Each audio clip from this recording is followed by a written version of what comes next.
Good afternoon. So my name is Scott Abel, and I'm known as the content wrangler in my circle. And my circle is an industry that started off from technical communication and journalism, and I've migrated into content management and content marketing. And because of my role as an evangelist, I get to see lots of different solutions. So I don't work for these companies, I just learn about them, I write about them, and I speak about them. And this story is a story of iFixit, which is much more than I can tell you in 40 minutes, so I'm going to try to go through as much as I can and make it a valuable story for you. If you have questions afterwards and you'd like to ask me, please let me know. So there's my contact information, and Content Wrangler is my brand. So you can find me at contentwrangler.com or Content Wrangler on Twitter. My blog is The Content Wrangler. You'll see a little bit more of that later. And then Dynamic Publisher is another publication that I edit. Has a lot to do with what we'll talk about today. So my general message is that everyone's a publisher. No matter if you make space shuttles or tacos or magazines, you're a publisher. And so increasingly we're asked to provide information to our customers and to our internal customers, external customers, employees, partners, and we have to look for ways to become good at doing it. So most of us probably think, hey, let's check out the publishing industry. They must know what they're doing. As it turns out, that's not always the case. So we have all these new devices, we have new platforms, we have new operating systems, and we have new sets of users who have new sets of expectations. And we're trying to figure out how to serve those customers in the best way possible. So the opportunities are driving us and companies like iFixit to try to do something good for their customers, but there's so many obstacles in the way. Some of the obstacles, and probably the number one obstacle, is the silo. So organizations, especially as they're larger in size, they're siloed. They're all individual units. They're organized hierarchically. They don't really talk to one another. And so as a result, those barriers put problems in between. The second one is, we've never done it that way here, or we've always done it this way here. Basically, it's not a business excuse, it's a pattern or a habit. And so we say, well, we certainly can't do that because we've never done it that way here, or we've always done it a certain way. Turns out that's a huge problem in most organizations as they try to change. And the third one is a lack of role models. So they don't really have anybody to look to for answers, somebody who's already made the mistakes that they want to avoid making and that have already done the good things that they hope to mimic. But as it turns out, the technical publication industry, so people who have been making manuals for software and products that you use, have been doing this kind of work for years. They call it multi-channel publishing. So they've been making manuals that people who use software might be on different platforms. So they make a manual for the people who use a Macintosh, who use Unix, who use Windows machines. And then they have all the different languages, French, German, Italian, English, etc. So they have this complex web of publications they've been expected to produce on paper, then PDF, then the web, and now mobile. And so when people are trying to solve these publishing problems, they can actually look to the technical publications industry to learn a little bit about some best practices. So iFixit.com is a case study in kind of learning the hard way. A bunch of young guys got together and decided that they were going to create this company. And what they decided was, let's sell some stuff. It's a traditional model, right? Everybody seems to adopt it. And they're in their 20s, and so they do research, and they find out that Apple actually is, the #1 company in the world. At the time, they were maybe number 2, but they saw this huge potential because Apple makes devices, hundreds of millions of devices that consumers around the world use. But like all devices, they can break. They can be broke by the owners. You can slam your iPhone in a car door, and that will quickly show you just how strong they are. You could drop them in water, all kinds of other problems. And it turns out that Apple has retail stores that are designed to help people with their products. But they only do that for about 18 months. And then after that, they don't inventory those parts anymore because they have a new group of products that they're selling. So they rely on a third-party network of authorized repair centers to do that. So these guys thought, wow, that's the perfect opportunity. All these devices that might have things that break, we can become a distributor and we can sell all of those products and we'll be rich. So they decide to go to Taiwan, and they find a distributor or a manufacturer who will make all the parts for them. And then they set up a catalog on the World Wide Web because, after all, everyone in the whole world can buy from them now. It seemed like a good business model. Then they thought, we'll just sell and sell and sell, and we'll just keep doing it over and over again. It will be like a factory for money. But as it turns out, that's not exactly what happened. Really what happened is less than desirable results, because it's not a good match with consumers. Consumers don't know how to fix iPhones, so they don't know to look for a catalog, and even if they did, they wouldn't know exactly what to look for. So the information they were providing was a mismatch between what the consumers wanted and what they were making available. So the first lesson they learned was the build it and they will come mentality does not work. The second one, they relied on the manufacturers to provide documentation. So if you did decide you would order a product, you would get some kind of really poorly written thing from another country, probably not a native language speaker wrote it for you. And of course, this is what you get. You get these miscellaneous vocabulary words that really should not be on the same pieces of paper that they provide you. And worse, you didn't really learn how to do what you set off to do, which was to repair your device. They also learned that people who create them, even in your native language, they mean to do well, but when you give them too much creativity, they really just create a big mess. And that each and every document is different, and so there's no consistency between each document. They also learned that we have been trained to write a bunch of words and then just stick a few pictures in. And they learned that people actually learn better when they see pictures with just a few words around them, especially when they're trying to be taught how to repair something. They also learned that PDF was not the answer, because they tried a traditional approach to documenting these products. They thought, okay, the manufacturers in these foreign countries where we're purchasing these pieces, they're not very good at creating the documentation, so we'll create them and then we'll make them a PDF. They thought they had the perfect answer. Unfortunately, most people don't want a PDF. They only want the answer to the one little problem they have, not a big book about everything that you know about your products. So they decided to make some changes. First, they thought, we should recognize that we're a publisher. We make information. In fact, we make repair manuals that help people fix things. And then the second goal, or the second declaration they made was, we also sell those parts and tools to help you do the job. So in other words, we sell parts and tools to pay for the free repair manuals that we provide to you. So they admitted it. And once they realized it, they thought, wow, we're not just a distributor, we're a publisher. They also had to reimagine what a service manual or a repair manual would be. And they had to admit that it would probably be a mobile strategy that they needed for their content. So think about it this way. They started with a bunch of Macintosh computers, and they would say, wow, there are millions of these, and maybe they drop them and it cracks their screen. So let's make some computer files they can read to fix the screen. Then they realized the computer that's broken is the one they would use to actually access that information. So they thought, wow, maybe they can use their phone. And vice versa, right? When the phone is broken, you can use the computer. So that was a really big aha moment for these young guys.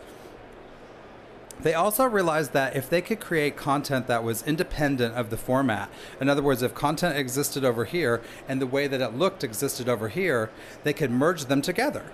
So basically, they wanted to use computers to format the information automatically based on the device that the consumer would access it. In order to do that, they had to have an XML authoring solution. And because I don't have enough time to explain what XML authoring is, let's just say, for those of you who don't know what it is it's a way to automatically do some things with content that would be valuable to the end user in a way that doesn't involve a lot of manual effort. The third thing they had to do was they had to create a standard so that all of the authors would use exactly the same approach, and that the computer would know what all this information is. So this XML information would become valuable in a way that the company could leverage to create content on all the different mobile platforms. This standard, for those of you who are interested, is called OManual, and it's a brand new XML standard that you can learn about at omanual.com. They also realized that there were no software products to do exactly what they wanted.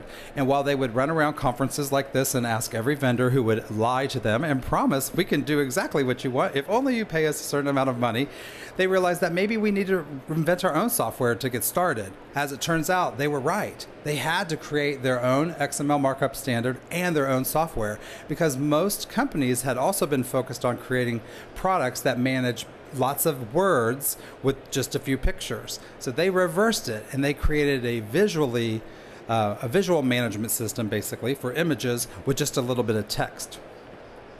As it turns out, they also wanted it to be a community platform.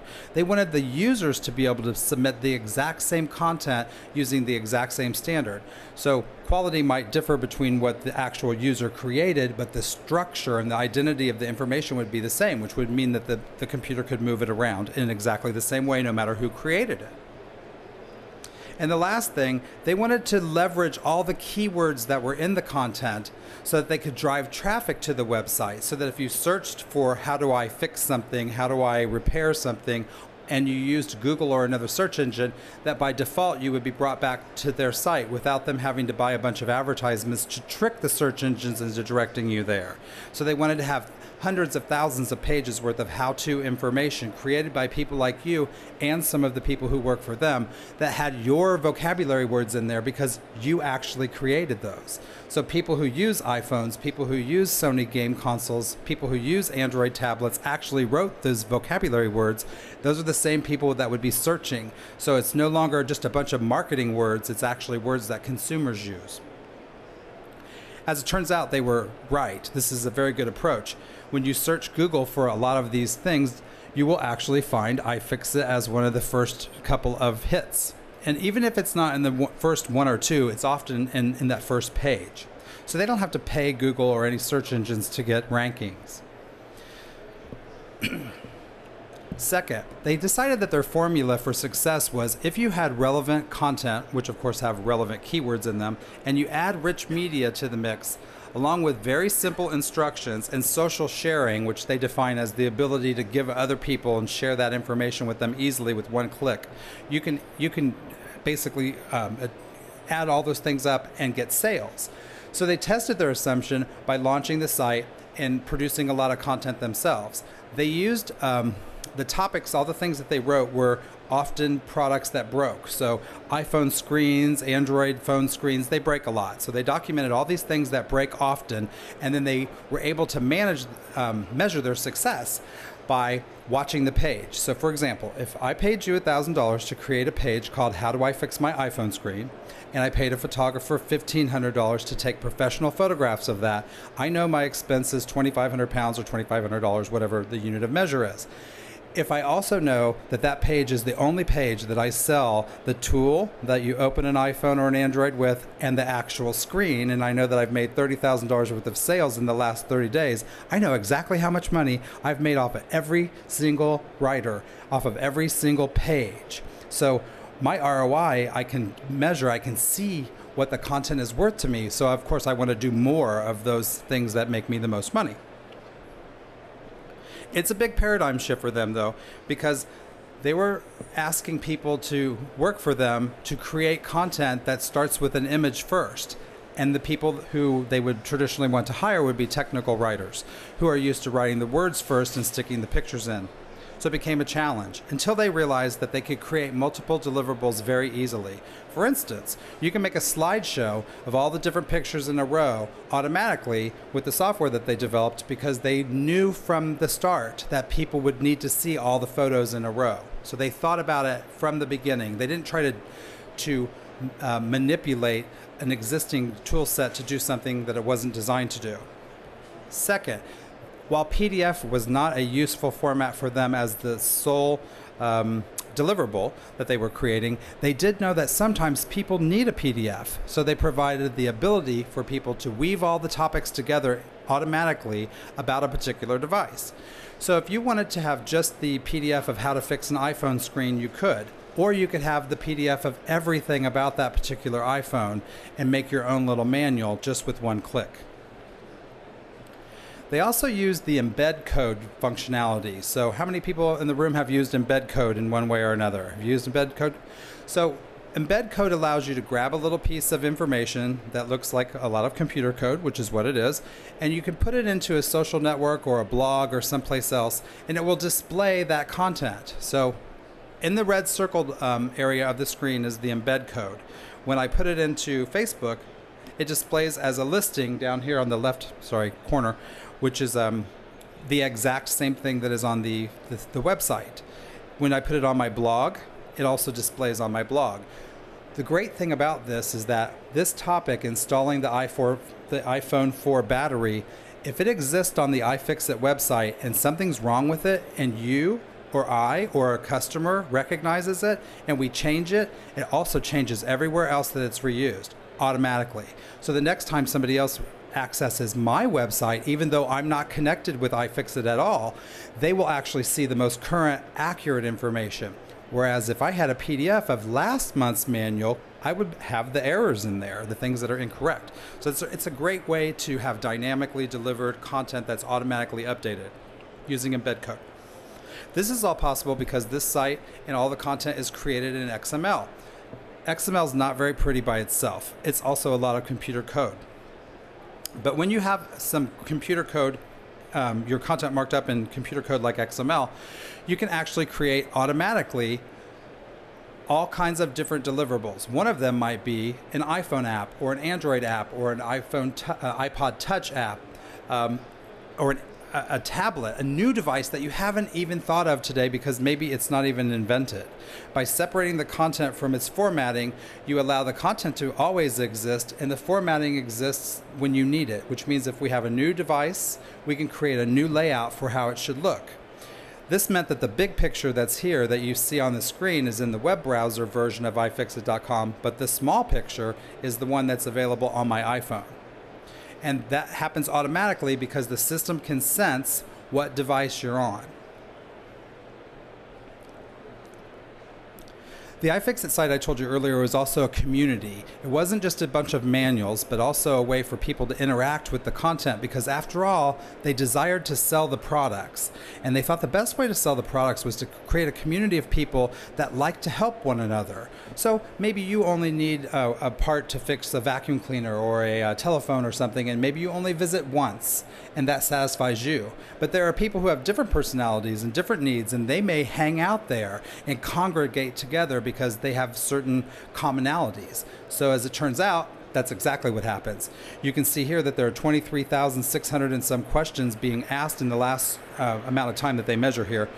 And what they're doing is they're asking one another for help. They're not asking iFixit, they're not asking Apple or Sony or any other company, they're asking each other. And what happens there is when community members recognize that these questions go unanswered, they go back to the iFixit company, who analyzes all the information and says, wow, which things should we write about that we can sell products for? Which things should we write about just to be helpful? So they do both. They write, commonly asked questions, answers to commonly asked questions to be helpful, and they also write answers to sell products. They also have a thing called the patrol. The patrol is a funny name for this. It basically says, hey, we've noticed that this content might need updating. We've noticed that this content is missing. So it could be a user says, hey, we need this. Or it could be somebody at iFixit who says, we think this could be better. We're not really sure about this topic. Could you help us? And by declaring that these topics need help, they're asking the community to help edit them and make them better. And as it turns out, when they do that, they're given badges. They get points. So this is called a gamification of documentation. Basically, you're saying to people who enjoy doing this, believe me, I do not do this because I get no enjoyment for points. But there are many people who do get enjoyment for points. And let me take that back. I play a game that's like Scrabble online, and I like to get points because I like to win. But even if I don't win, I still feel like I did the best job possible. In the gamification, you can lose points. So in other words, if you do something good, you gain points. If you do something bad, you lose points. So here you kind of have a measure of quality, because if I write a topic as a user and the audience doesn't like it, they may assign negative values to it, which of course, when we start to look at what that means, we start to see how positively viewed content can rise to the top, and then the negative content gets pushed to the bottom. So we can kind of act as an audience acts as a filter for what's good and what's not good. You can also be given awards. So when you receive a certain number of points, you receive an award of some kind from your peers, basically, and they call them badges. Each badge comes with some kind of honor. And after a certain number of points, maybe you would like to decide to do something like this. You might give someone who achieves 1,000 points a free ticket to this conference, for example, or some other kind of reward. So you can attach financial and other rewards to it. The users then are rated and they're in a directory. So these are all the people together. They're the people who work at iFixit. They're also the people who are in the community. So both volunteers and paid people are all together in one place. This also means their customer support people are there, their sales people are there, their trainers are there, their technical writers are there, and then all the users who like to use this content are there. And so they can all see each other. It's very transparent. And why this is important is they didn't realize this until later, but birds of a feather like to congregate together, I think is the phrase. So as it turns out, people self-organize themselves into groups when you give them the opportunity to. So they've created little consulting firms, just groups of people that are geographically in the same place. Maybe they use the same device, they speak the same language. There's some kind of commonality that brings them all together. When a user wants to contribute, I told you earlier that we had to all have everybody kind of doing the same thing, which is why iFixit created a standard. So on this page, users can actually use the same interface that the paid writers use to create the content. They had to make it really easy so that everybody would be able to do it. So as you can see, this is a very simple form that you fill out. It has a pull-down list at the top, and you select the type of guide that you want to create, and then you fill out the forms. You upload a picture, you push enter, and it goes into the review cycle. If you are a user that contributes all the time, maybe you don't even require a delay. Maybe they trust you. Maybe you've earned your street cred, for example. You've done this 1,000 times, and so your content automatically goes into the database and becomes part of the live content. Maybe you're new, and this is your first time, and it gets reviewed by a few people, kind of Wikipedia style, to make sure that the content is of sufficient quality. But the real measure of success is how many people actually visit that topic and they say positive things about it. And if the topic refers to a product, how many people buy that product? That's the real measure of success for that piece of content. So I told you that iFixit exists to sell parts and tools, and they do. They're selling millions. These guys are in their 20s, which is sad for me. I've worked a lot longer than that. I'm still not a millionaire. But these guys are really brilliant, and they've realized how to tap into a market that vendors ignore. And they clearly say this. They say all the vendors that make the products that they document, they ignore this possibility. They don't even think about selling these products. So a computer printer company, for example, if you've ever had to go and try to get a printer driver from a computer printer website, you know it's a wreck. You have to go all over the place to find the damn stuff. And then, you know, if you're trying to find out how to find a printer driver, you probably need to know how to install it. And after that, you might need, well, toner, right, to use the printer, and instead they make you look all over the website and, you know, to chase these things down. These guys realize this, so they bring all the information together all in one place. As it turns out, vendors think it's a good idea too. They just don't know how to do it. So now, auto parts manufacturers. Think about how many people try to fix their cars. They're coming to these guys and saying, can you please take all of our auto parts, photograph them, document them, and teach people how to fix these things the appropriate way. We don't have the bandwidth or the experience to do it the way you are. So auto parts stores are going to be able to help people maybe in rural areas where they can't afford to have a brick and mortar store, where they might be able to help consumers in person. So this is changing the paradigm. All kinds of hobbies. Anybody that does a hobby where you have to have instructions from knitting to making model airplanes, they can benefit from this approach.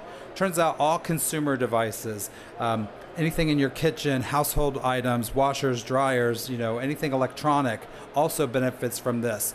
So these guys who started a little company that they thought they might make a little bit of money just doing Apple products are actually doing every single kind of product imaginable. And of course, it won't be long before clones come along and try to gobble up their market, right? The bigger companies are starting to acknowledge that their approach is better. What they did that was really smart was they created an open standard. So the standard is called O Manual, which means you don't have to buy anything from them to do this. You could do it on your own. And most software products will probably start to support this open standard. O'Reilly is a publishing company. You might know the name. O'Reilly publishes a magazine called Make Magazine. I would describe Make Magazine will teach you perhaps useless things like how to build a rocket launcher from a toilet paper roll or something. It's very creative. Lots of people who are technologically savvy teach children and adults how to make things.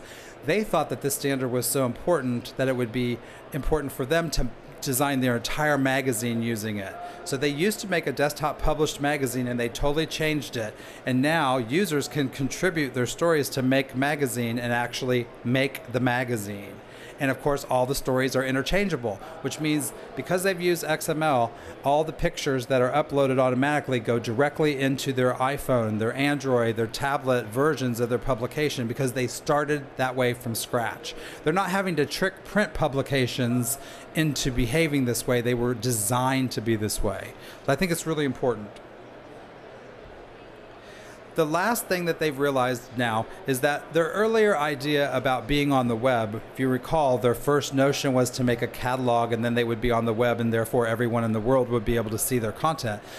Now they know that actually that part is true, but all their content is written in English and specifically Americanized English. It's written to be very simple and understood by hip Americans, the kind that would want to take an iPhone apart.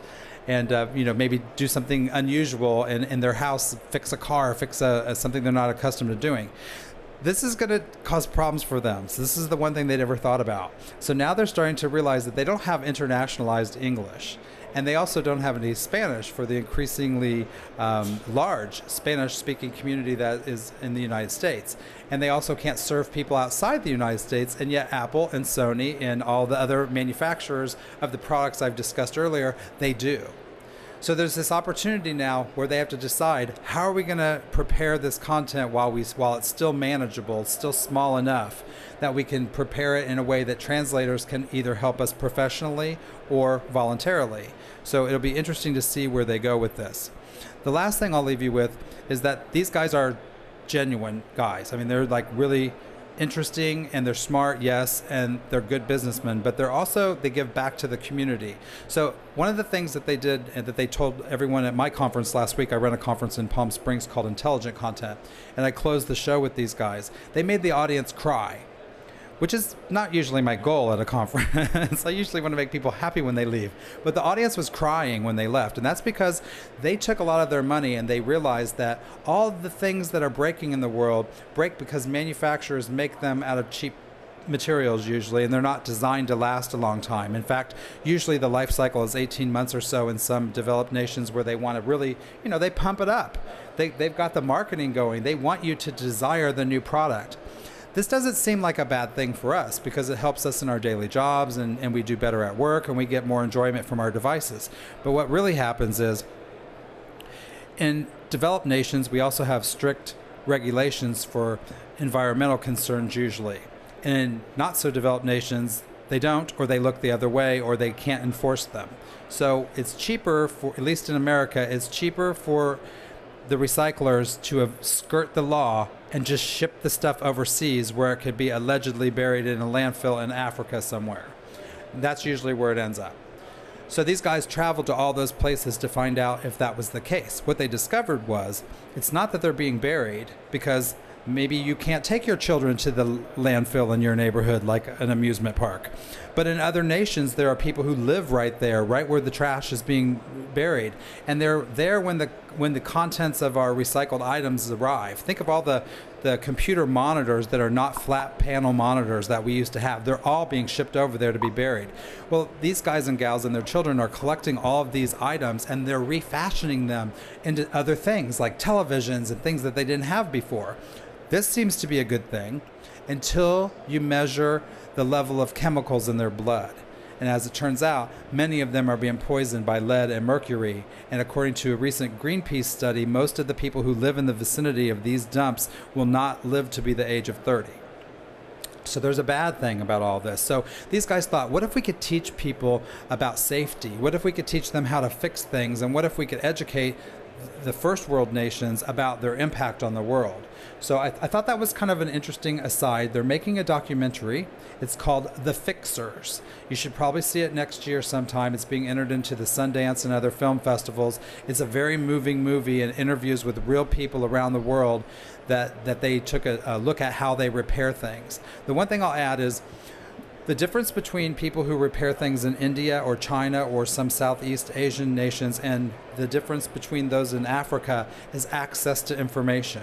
So while there are people in China and Southeast Asia and India who have not less than desirable living conditions, they also are the same places where we move our manufacturing plants, which means that their friends work at those plants and they smuggle the schematics out of there. So they have documents to work from. As poorly designed as they might be, documents, they actually have the content. In Africa, they're just getting the stuff dumped there. So they have to fend for themselves and figure it out themselves. So the more information that we can deliver to them, the better. So they also think, these iFixit guys, that if they can get all this content wrapped up and internationalized, maybe they can find ways to deliver it to people who actually need it, who have their entire livelihood based on fixing stuff, which I thought was kind of interesting. So it's a new way of looking at fixing the problem of fixing things, and you can learn more about it at ifixit.org. And the things that I talked about today, the concepts are available in a book called Managing Enterprise Content, a Unified Content Strategy. They will not teach you exactly how to make an iPad app or any such thing, but they'll teach you about the discipline of organizing information and preparing it for multiple channel delivery to different devices, different operating systems. It's a very conceptual book about what you have to think about and how you have to plan your information in order to make this happen. Any questions? Just got a microphone? Hold on one second. I was just going to say, can you put that slide back up? Can I put that one back up? Thank you. Yes, Managing Enterprise Content, a Unified Content Strategy. Hi there, yeah. I just wanted to know that you have technical writers and you have contributors. What percentage did you start off with technical writers, and what percentage is that now? So if I use the percentage thing, it might seem like a big percentage. So if I told you 50%, that may seem like a big number unless I told you there were 4 employees. Then 50% would mean 2 people. So I'll tell you that the gist of the story is they started thinking about the traditional way of using technical writers, and what they learned was technical writers don't come equipped with the knowledge they need, so they couldn't use them. They had to use marketing people and other people to create the content. Now, that's not to say that technical writers aren't catching on, but just because of the way we've been trained, it didn't seem to be natural. In fact, if I had to guess, I would say the technical writers tried to convince the company they were wrong. They probably said, this is not how we do it. Any other questions? You have one? Feel free, please. Could you talk a bit more about the company? I mean, you say there are 4 people. Can you talk about the turnover? Can you talk about how long it's been going? Yes, so it's been going for about 2 years. There has been no turnover. It's all the founders that work there, and basically people that they've homegrown to become the roles that they play. They are growing right now. They've actually discovered that they're a software company. They didn't start off to be the software company, so they have a separate branch. They're called Dozuki. Sounds like a Godzilla enemy or something. D-O-Z-U-K-I, Dozuki. So the software that they invented to create this iFixit website, they've realized can actually be a commoditizable product. So they're going to they've already created it, and they're going to spin it off as a separate company. So I would see them growing in that direction. That also allows them to give the automotive industry and the other industries that are interested in the approach, but they don't know a lot about. They can give them their own tools to help them do that. So you've got ifixit.org, which is probably up to 10 people now, I would imagine.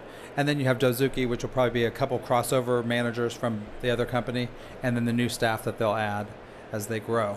To me, though, it's amazing that they're not focused on that. They're really focused on these extra activities. I think they made a lot of money and they realize how fortunate they are. And they're spending a lot of time on this documentary and teaching people how to fix things. So it'll be interesting to see how they mature. Yeah, I think they have made enough money, but usually you think that they'll blow it, but I don't know that they will. They seem very level-headed. They may keep some money in savings and not blow it all on silly things. Other questions? So you can learn more about them at ifixit.com. ifixit.org is where you'll learn about the fixers. omanual.org. You can learn about the standard. And look for the movie The Fixers. It'll probably be out later this year, first of next year. Great. Thank you very much. If you'd like me to answer any questions offline, let me know. Thanks.